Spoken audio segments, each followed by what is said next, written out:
I'm Evan Thornley, the Executive Chair at Longview. I wanted to take a few minutes to explain to you what's happening in the rental market because it's going to have a significant impact on your property that's available for rent right now. In a normal property market, there are obviously about the same number of new tenants every week or every month as there are available properties that have become empty in that week or month. But as a result of the coronavirus, for a period of time, and in particular suburbs, there is a huge flood of supply of new empty properties and a reduction in the number of tenants that are available for those properties. So let me explain why there's a sudden flood of supply and how huge it is. There are three factors that have led to a sudden huge increase in the number of empty properties. Overseas students who've gone home, Airbnb properties that can't get any customers and are now moving back into traditional rental, and young singles who are moving back in with mum and dad. As a consequence of those three factors, in some suburbs there are as many as 10 vacant properties for every single tenant who is looking for a property. So where you used to have a balance, where there might have been 100 empty properties and 100 and something tenants looking for those properties, you might now have 1,000 empty properties and only 50 tenants looking for those properties.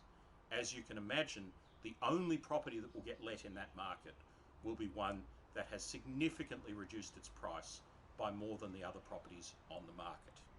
So to give you an idea of the size of the rent reductions that will be necessary to get any rent at all in this marketplace, let me give you some rough rules of thumb. We work with you and your property in your individual market specifically, so these don't apply to everyone, but just to give you an idea.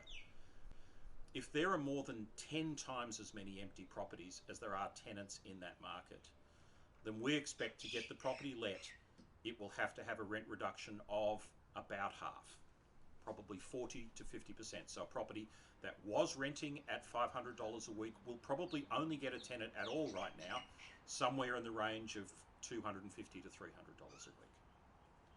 In a suburb where the number of empty properties is 5 times the number of available tenants, then we think those properties will have to drop their rent by about a quarter, 25-30%, to get the tenants, and the properties that don't do that will remain empty. So a $500 a week property in that sort of market might have to drop its rent to $350 to $400 a week to be one of the few lucky properties that gets a tenant, while the other 4 out of 5 remain vacant. In a suburb that has a considerable imbalance of 2 or 3 times as many empty properties as there are available tenants, we expect that the amount of rent reduction necessary to get the property let will be somewhere in the region of 15 to 20%. So for a $500 a week property, for example, that will likely only get let somewhere in the region of $400 to $420 a week. Again, each property is different.